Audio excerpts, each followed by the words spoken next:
What's up, fellas? Hey. Not much. How you doing? Good. How you doing? Good, thanks. You guys look hip. Thanks. Cheers. we Thanks. we feel fairly hip. We have to represent the over 50 crowd here Yeah. because We're all on the same team. yes, exactly. Because there's a lot more representation of the under 30 crowd. I've noticed. Isn't that true? So We have all the money. that's right. And all the credit. And the wisdom. Yes, exactly. We have the wisdom. That's We right. have all I'm not going to go through that door. I'm not going to go out Yeah, tonight. I'm going to get a taxi. Yes, All that good exactly. stuff. Yes. The good stuff. There's a lot of. I left a party at which I was having a great time last night because I realized, I have to do interviews and a performance tomorrow. I think I'm going to lose my voice talking over this music, and I just but my daughter was there, socializing with all of the High School, the musical, the series, character, all the actors, and I was like, well, I'm not going to take her away from that. She's having a great time. So I just went out and hung out in the lobby and checked my email and stuff like that, like a responsible adult. Right. Oh God! When you say it out loud like that, I'm feel a responsible so stupid. adult. That's what I am. What's the top 2 things people ask you about Phineas and Ferb? Why a platypus? That's a biggie. Why a platypus? Why not a platypus? That's kind of that's the our response. answer. Yeah. Why not a platypus? What do you think we should have done? Yeah. I get really angry at them and I just throw it back in their face. He's one of my favorite characters. He's great. I only know great. Phineas, Yes. Ferb, and Perry. That's all you need to know. Best thing Isabella. about the platypus Yes. What is am I doing, Finchmers? You're not doing Finchmers. what I always said was we could literally make stuff up about platypuses, and a few people in New Zealand and Australia would know we were making it up. Yeah. It could happen. Yeah, and we had a sound that we didn't know if a platypus makes that sound. Come to find out, they do. And come to find out, in 2020, the scientific community found out that platypuses are actually teal when they are under UV light. See? Nobody knew that, except apparently me, subconsciously somehow. Cartoons like The Simpsons and Phineas and Ferb predict the future. Absolutely. And when I found that out, it felt really weird and strange. Like, oh my God, how is that possible? That's a real thing. How did I guess that? And then they showed a picture of the platypus, and it was exactly the color that I had colored It was terrifyingly the platypus.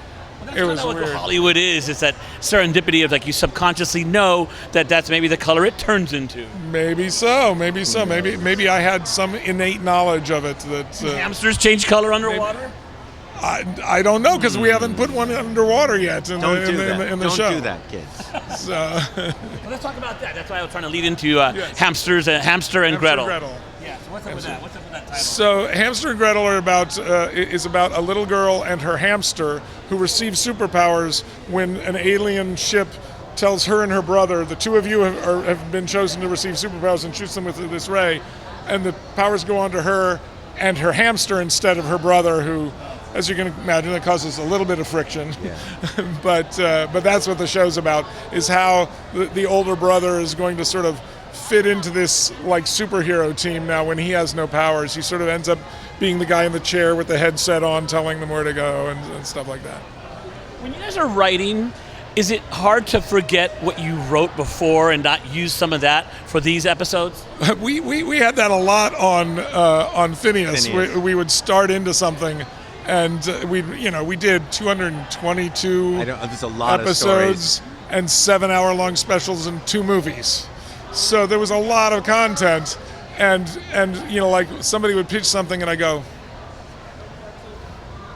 have we done that? Does anybody know? We'd be halfway through really getting excited about a good idea until you reach that moment where you go, no, that was season 2. I'm pretty sure. Yes. We'd look it up on Wikia, and sure enough. There was a time where we were in a meeting, and I pitched. So, I said, in response to some line, somebody was I said, that's just crazy enough to get us all killed. And they thought, oh, that's really funny. We should do that. I say, that's from something. That sounds like it's that's something that I've heard. That's not something that I just made up just now. And they said, no, I haven't heard it. So we looked it up, and it's from a SpongeBob that I wrote. See? In like 10 years earlier. And I was like, well, yeah, okay, I did possibly write that, but we still can't use it because it's from something else. Well, that happens on every show. It reaches its ceiling of ideas for that particular show. You got to go on to Hamster and Gretel. Exactly. This is one of the nice things about having a really great writing team. Not to flatter the writers, but you've got a room full of really sharp people that you handpick to come in and bring stuff. And on Phineas and Ferb, we had 6 board teams, which is 12 really great creative minds. So we had a huge well of creativity to go dip from. We didn't have to have all the good ideas, and that's this wonderfully liberating thing. At a certain point, you just have to be the person who says yes to things and curates them and make sure they work in your universe. Like Calvin Klein. Yeah, that's a good design. We'll use it. We'll put my name on it. Yeah, sort of. Pretty much it. Did I just give credits to the writers? Yes. I shouldn't have done that. We just built a sandbox and let a bunch of other people play. Steve Jobs' iPad. Yes, exactly. Very good. You know, did you ever see the show on Amazon called Late Night? I have not. No. Oh. Well, I was hoping you did, because they bring in a writer who she's really not a writer. But she ends up having a lot of great ideas because she's not a writer. So I was wondering if you've ever done something like that, where brought in someone that's like not a total polished writer, You have no idea how many of the really standout ideas that we had in Phineas and Ferb came from people who weren't in the writers' room. That's what I'm saying. Yeah. That's what, because that kind of stuff You happens. got to listen to everything and take it on its own, and try not to color it with what you think of the person who's like oh, I'm expecting this person to give me good ideas, so I'm going to give them more weight. You have to try to listen to everything democratically. We had our logo that ended up truly being designed by one of our production assistants.